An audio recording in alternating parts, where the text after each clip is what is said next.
এই ভিডিওতে তোমাদের এবিটিএ টেস্ট পেপারের পেজ নাম্বার 808-এর কোয়েশ্চেন নাম্বার 12-এর 1 ত্রিকোণমিতির অঙ্কটা সলভ করে দেওয়া হয়েছে। আর কারো কোনো অঙ্কে প্রবলেম হলে কমেন্টে সেই কোয়েশ্চেন নাম্বারটা জানাও, তবে সেটা সলভ করে দেওয়া হবে। তবে চলো আজকে ভিডিও শুরু করা যাক।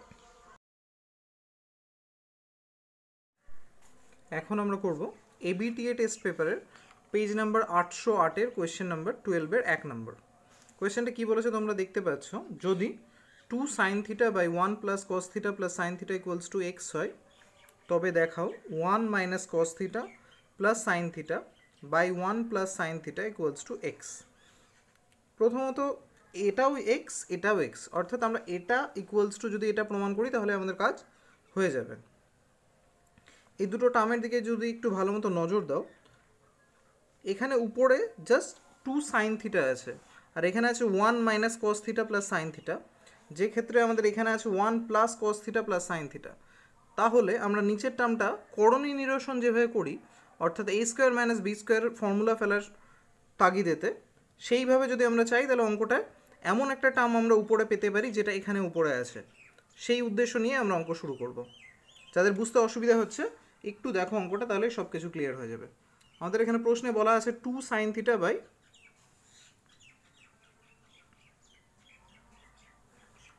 1 plus cos theta plus sine theta equals to x. তো আমরা যদি করণীয় নিরসনের কথাই ভাবি, তাহলে কোনটাকে এ ভাববো আর কোনটাকে বি ভাববো। এই দিকে যদি তাকাই, এখানে 1 আর সাইন থিটা দুটোই প্লাসে আছে, কস থিটাটা মাইনাসে আছে।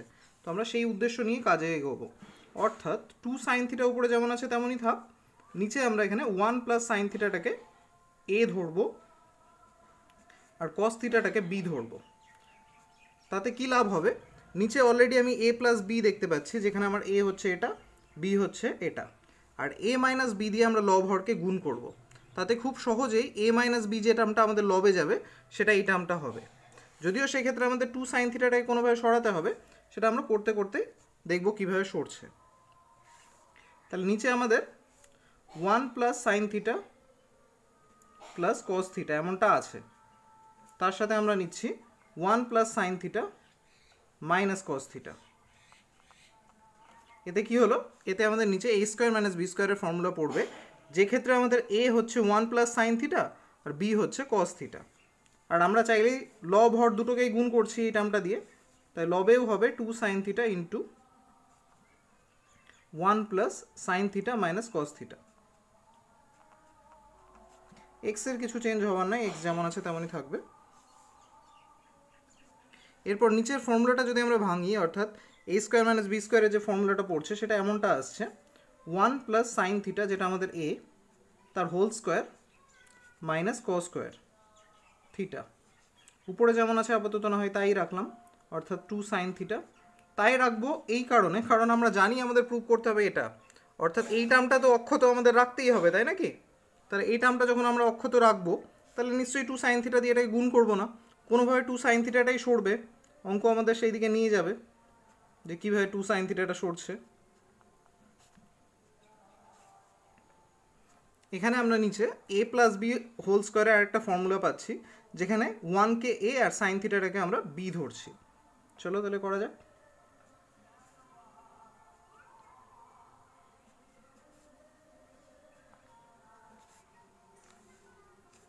তাহলে এ স্কোয়ার মানে 1 স্কোয়ার, যেটা 1ই হবে, প্লাস 2ab অর্থাৎ 2 ইন্টু 1 ইন্টু সাইন থিটা, যেটা 2 সাইন থিটা হবে, প্লাস বি স্কোয়ার অর্থাৎ sine square theta minus cos square theta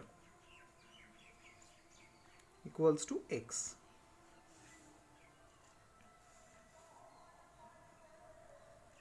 two sine theta উপরে, নিচে 1 plus sine theta minus cos theta divided by আমরা এখানে পাচ্ছি 1 plus 2 sine theta plus sine square theta minus cos square theta. আমাদের উপরের এই সাইনটাকে সরাতে হলে এখানে কি প্রয়োজন, এখানে নিচে সম্পূর্ণ টার্ম থেকে একটা সাইন কমন নেওয়া প্রয়োজন। তো এখান থেকে তো আমরা সাইন কমন নিতে পারছি, এখান থেকেও কমন নিতে পারছি, এখান থেকে পারছি না, আর এই 1 থেকেও। কিন্তু এই কস স্কোয়ার থিটা মানে আমরা কি জানি, 1 মাইনাস সাইন স্কোয়ার থিটা। তো সাইন কমন নেওয়ার উদ্দেশ্যে আমরা নিচে কি করব, এই কস স্কোয়ারটাকে, বা তোমরা এইভাবে ভাবতে পারো, এই 1 minus cos square, 1 minus cos square মানে কি সাইন স্কোয়ার থিটা। তাহলে এখানে আমরা লিখে দিলাম একটা সাইন স্কোয়ার থিটা, অলরেডি একটা সাইন স্কোয়ার ছিল, তাহলে সেই সাইন স্কোয়ার আর এই সাইন স্কোয়ার মিলে না হয় 2 sign square theta plus 2 sine theta. তাহলে উপরে আছে 2 সাইন থিটা ইন্টু, আশা করি এতদূর তোমরা যারা যারা দেখছো অঙ্ক বুঝেই গেছো, তবু লাস্ট পার্টটা দেখে নিলে ক্ষতি নেই। নিচ থেকে আমাদের 2 সাইন থিটা কমন আসছে এবং পড়ে থাকছে sign theta plus 1। Sine square আছে, তাহলে সাইন থিটা কমন হলেও একটা সাইন থাকবে, এখানে সম্পূর্ণ টার্মটাই কমন এলো, তাই 1। 2 সাইন থিটা ক্যান্সেল হলে ঠিক সেই টার্মটাই পেয়ে যাচ্ছি যেটা আমাদের আনতে বলা হয়েছিল। এখানে রাইট সাইডে এক্সটাই কন্টিনিউ করে আসবে, তাহলে 1 plus sine theta minus cos theta, বা আমরা লাস্ট লাইনটা কাজ করি একদম অ্যাপ্রোপ্রিয়েট যেটা প্রুভ করতে বলেছে সেই হিসেবে লিখি, অর্থাৎ 1 minus cos theta plus sine theta by 1 plus sine theta. এখানে মাইনাস কস থিটাটাকে মাঝে নিয়ে আসা হলো, 1 minus cos theta plus sine theta divided by sine theta plus 1 আছে, এটাকে 1 প্লাস সাইন থিটা লিখলাম, ঠিক যেমনটা প্রশ্নে বলেছে। তাহলে এটাই আমাদের প্রমাণ করতে বলা হয়েছিল। পেজও শেষ, অঙ্কও শেষ, প্রুভড। কারো অসুবিধা হলে ফার্স্ট থেকে আমি আরেকবার দেখাচ্ছি, দেখে নিতে পারো।